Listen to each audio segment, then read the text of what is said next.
সবাই জামাতের কর্মী, কিন্তু জামাতের কর্মী হওয়ার পর আমরা কিন্তু সবাই অধিকাংশই শ্রমজীবী মানুষ। কিছু ব্যবসায়ী আছে, কিছু শ্রমজীবী মানুষ আছে।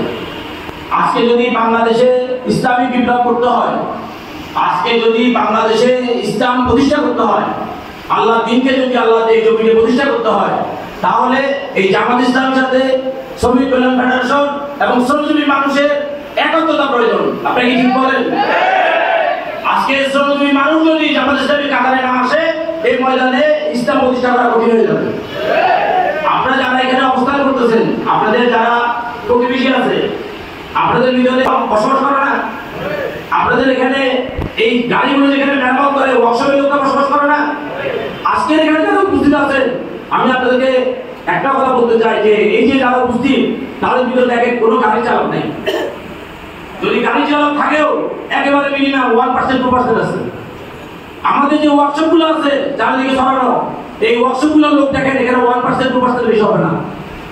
আজকে আমাদের এই জামাত ইসলামী দাওয়াত যদি শ্রমিক অঙ্গনে সমস্ত শ্রমিক সমাজের মাঝে আমরা যদি পৌঁছে দিতে না পারি, আমরা যদি প্রত্যেক ঘরে ঘরে কোরআন এবং সুন্নাহর যেই আলো উজ্জ্বল ভূমিকা আছে এই সমাজের জন্য, এটা যদি পৌঁছে দিতে না পারি, তাহলে এই সমাজে, এই বাংলাদেশে ইসলামী বিপ্লব আমাদের জন্য কঠিন হয়ে যাবে। প্রিয় উপস্থিতি, আমরা এখানে 36, 37 এবং 38-এর কিছু অংশের লোক এখানে উপস্থিত। এই যে অঞ্চলের লোক উপস্থিত, এই অঞ্চলে অন্তত 1.5 থেকে 2 লক্ষ বড় ভোটার আছে।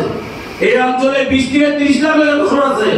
অথচ আমরা কিন্তু এখানে আমাদের হল ভর্তি হয়ে গেছে, কিন্তু আপনার গুলদ্বীপের লোক সংখ্যা 1000-এর বেশি হবে না।